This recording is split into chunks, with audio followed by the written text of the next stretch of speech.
السلام عليكم. مرحبا بكم في قناتي ومطبخي شهيوات الفاسية.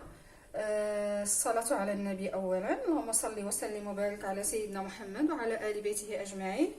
اليوم غادي نحضروا طاجين ديال اللحم بالبطاطا على الطريقة ديال برا، وغادي نرافق معاه هاد الدنجال. غنحضروا الطاجين ومن بعد غندوزو للدنجال.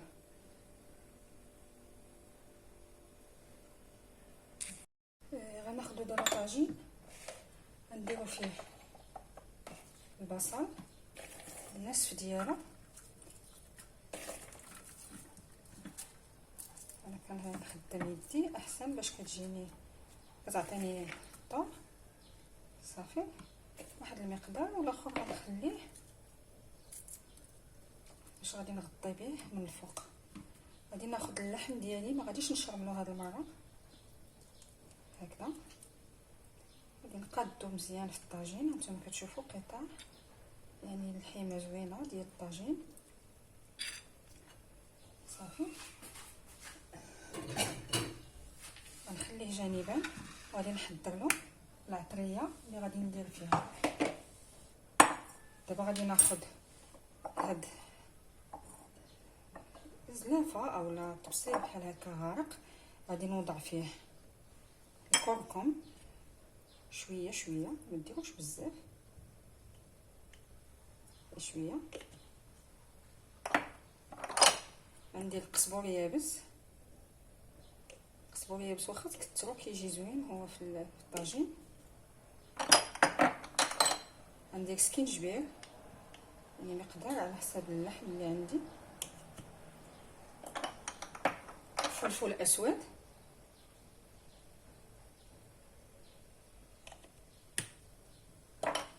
بابريكا غير شويه، ما ديروش بزاف. صافي حيت كتطلق هي.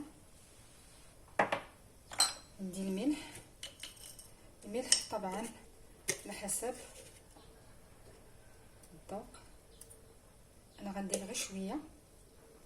صافي وشويه غادي نديرو فوق البطاطا. عندي هنا التوابل ديال اللحم معاهم راس الحانوت مخلطين. ندير القليل، وغادي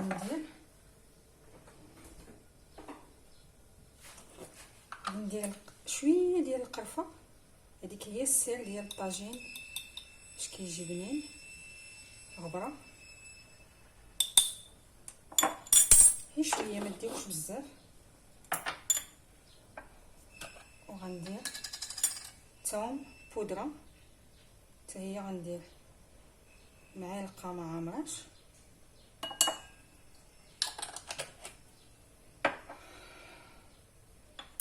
اما بالنسبه للمعدنوس ما غاديش نديرو هنا، غادي نديرو في يعني في من الفوق ديال الطاجين. وغندير زيت الزيتون. بغيتو ديروا خليط بين زيت الزيتون وزيت المائده، نتوما حرين يعني لكم الاختيار.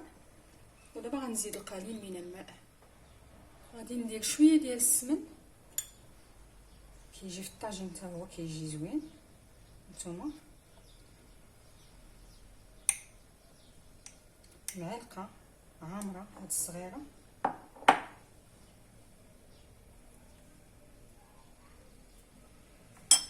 صافي غادي ندير شويه ديال الزعفران شعره. انا غادي نديرو مباشره هنا، كيعطي حتى هو واحد النكهه زوينه في الطاجين. اللي ما عندوش يدير ضامه ديال الزعفران، راه كيعرفوها الناس. وغادي نخلط هاد السمن مع العطريه مزيان. نتوما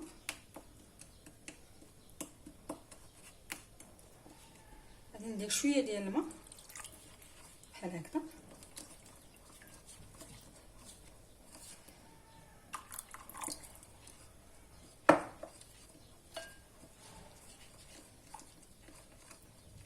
صافي غادي نخليه جانبا.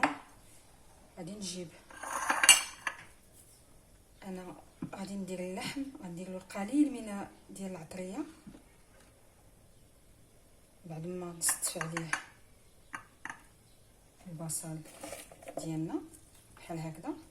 هاد البصله كتغطيو بها، كتحاولوا تغطيو بها اللحم باش كيتغم. الا بقات لكم البصله قليله حاولوا تزيدوا بصله على هذا القياس على حسب الطاجين اللي عندكم. انا عندي الطاجين صغير لان ما بيناش بزاف، غير 3 كيكفينا. اللي عنده الطاجين كبير طبعا غادي يكثر البصل والخضره. اللي بغى يدير الجزر يديروا، انا ما بغيتوش. الجزر ديروه فوق اللحم، عاد ديروا عليه البصله.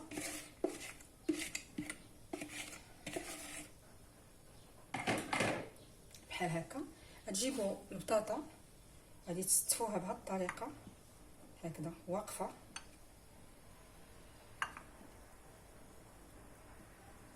حاولوا توقفوها يعني هكذا.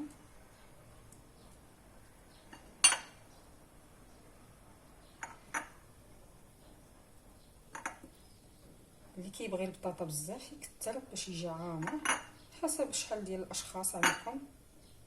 صافي انا ما غاديش نزيد بطاطا بركه.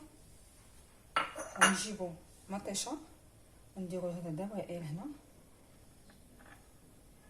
كتعطي واحد النكهه زوينه ملي كطيب لما كتهبط عليه. غنجيبو هاد الفلفله غادي نزينو بها. هذه هي الطريقه ديال الطاجين ديال المحلات على برا. يبغي يدير الفلفله خضراء متوفر عليها حتى هي يزين بها، كتجي كتلقى واحد النكهه زوينه في الطاجين الفلفله. علاش ما كنكثروش الماء؟ لحقاش البطاطا البصله كتطلق الماء والفلفله حتى هي بحال هكذا. صافي جاوني قد غادي نجيبو المعدنوس غادي نديروه هكذا من الفوق، يعني فوق الخضر.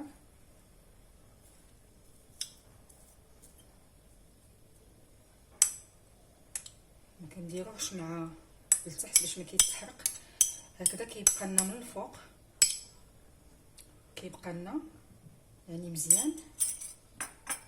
غنجيبو واحد شويه ديال الملح فقط، غادي نديروها ناخذوها في يدينا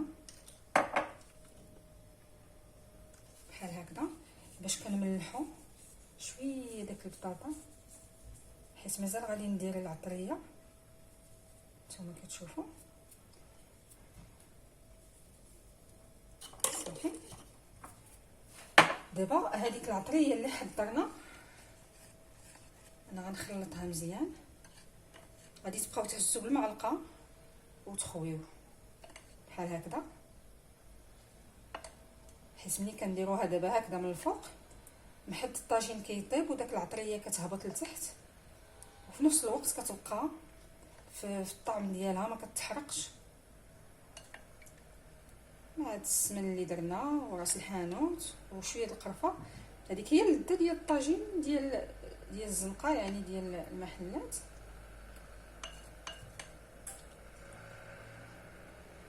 وكيبقى يعني ديال المحلات يعني كيبقى له طعم ثاني. علاش؟ الا كتاكلوا في الهواء الطلق وكتاكل كيطيب على المجمر يعني على الفاخر، ماشي بحال اللي غادي نطيبوه دابا غير على البوطه. المهم كيجي شيئا ما تقريبا بحالو، ولكن كيجي بنين، ما نقولكمش على اللذه ديالو. صافي بحال هكذا. صافي ما غاديش نزيدو مازال الماء، يلاه نص كاس اللي غادي نخوي على هاد العطريه ونخويها من الفوق ونقللوا البوطه يعني النار. علاش؟ باش ما يطيبش مخطوف وكيطيب مزيان. من بعد الا شفتوه خاصو مازال الماء كتزيدوه، ولكن حتى كي تشوفوه غادي ينشف. دابا هاد الماء اللي درنا هانتوما كنخويه هكذا من الفوق. السر انكم تخويو شويه د الماء ما فيهش العطريه. علاش؟ باش كينزل ما كتبقاش داك مطيشه شاربه العطريه بزاف والخضره من الفوق وكيجي زوين. صافي وهذا هو الطاجين ديالنا. دابا غادي انا نقربو لكم باش يبان لكم. ودابا غادي نديروه يطيب، ونتلاقاو ان شاء الله فاش يوجد. ونتمنى ان شاء الله تجربوا الطريقه ديالي في الطاجين. ماشي ضروري ديروا غير بطاطا، ممكن ديروا خيزو، ممكن تزوقوا بالقرعه الا عندكم الكورجيت حتى هي مثلا هكا مزوقه. ممكن ديروا سبع خضاري اللي كيديروا صحاب مراكش، يعني ديروا البطاطا، ديروا الخيزو، ديروا القرعه، ديروا اللوبيا، كيديروا الجلبانه من الفوق. انا غادي حتى يقرب، حيت الجلبانه عندي كونجلي، حتى يقرب يطيب غندير واحد شويه كتزيين من الفوق، شويه، وغادي نوريه لكم فاش نديرها. ودابا غادي نديروه يطيب على نار مهيله حتى يتشارب مزيان ويجي ملبي وما تكونش فيه المرقه، يعني غيكون شارب وكيجي بنين ومعلك. نتلاقاو فاش يوجد. دابا منين درنا الطاجين يطيب كملناه كما شفتوا، غندوزو نحضروا الدنجال اللي غنرافقوه معاه. عندي هنا مقلاة، انا الدنجال نقيتو، حيدت له القشره، درتو في الماء الحامض، القشره كلها درت هنايا المعدنوس. غادي ندير الدنجال، 3 دنجالات عندي، 2 متوسطين وحده صغيره. غادي ندير الفلفل الحار السودانيه شويه، كيجي منسم بالحار اولا الهريسه اللي بغيتو. وغادي ندير بابريكا شويه شويه ماشي بزاف، شويه ديال الفلفل الاسود،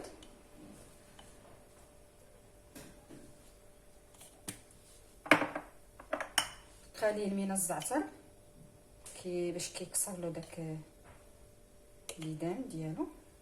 اللي غادي نديرو الزيت، شويه ديال الكركم مي شويه، مبغيناش يجي ملون بزاف. قزبور يابس معلقه، شويه ديال الكمون حتى هو براس الملعقه، ثوم بودره غندير شويه صافي، والملح حسب الذوق، وزيت الزيتون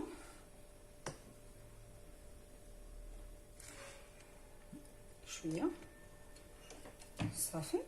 غادي نحركوه مزيان وغادي نديروه على النار متوسطه ونغطيوه. غادي نضيف الاول شويه قطرات ديال الحامض، اولا ديروا الحامض طبيعي صافي. وغادي نحركو مزيان حتى يتخلطوا العطريه اللي درنا، وغادي نردوه على النار بحال اللي كتصايبوا الدنجال زعلوك، يعني تيطيب ويدبال. وغطيوه ضروري باش كيعرق، وكل شويه حركوه باش كيجي كله متقادد صافي. دابا غادي نغطيوه، غادي نديرو على النار ونتلاقاو فاش يوجد هو والطاجين ديالنا. هذا الدنجال اللي صوبته بالطريقه اللي وريتكم اللي غنرافقو حتى هو مع الطاجين اللي حضرنا ديال الخضره. الطاجين ديالنا هو طاب، هانتوما كتشوفوا الشكل ديالو بعد ما ضفت ليه الجلبانه، كيجي مقلي ومحمر من الفوق كانه في الفران. والتزيين اللي درنا له بالفلفله ومطيشه يعني الطماطم. نتمنى ان شاء الله تجربوه. ورافقت مع الخبز ديال الدار مصايب بالشعير والقمح وهذه الشلاضه يعني اللي ما كتخطاش اي بيت يعني مغربي. الخيار ومطيشه والبصله والفلفله ملونه صفراء كتغيير الخضراء، مره الحمراء مره صفراء مره خضراء مره الاورانج. دابا تبارك الله الخضره موجوده في المغرب. ونتمنى ان شاء الله تجربوا الطاجين بالطريقه اللي درتو، وما تنساونيش من اللايك والبارطاج وتفعلوا الجرس باش يوصلكم الجديد. واللي بغى يطيبوا على البوطه يطيبوا، اللي يفضل يطيبوا على الفخار غادي يجي اروع يعني احسن. هانتوما كتشوفوا انا قربوا لكم كيجي ملبي ومعلك ما فيهش الماء وبنين وبصحه وراحه. الدجاج اللي رافقنا معاه، ونتمنى ان شاء الله يعجبكم وتخليوا لي التعليق والطاجين كيما شفتو بلا سالاد والخبز.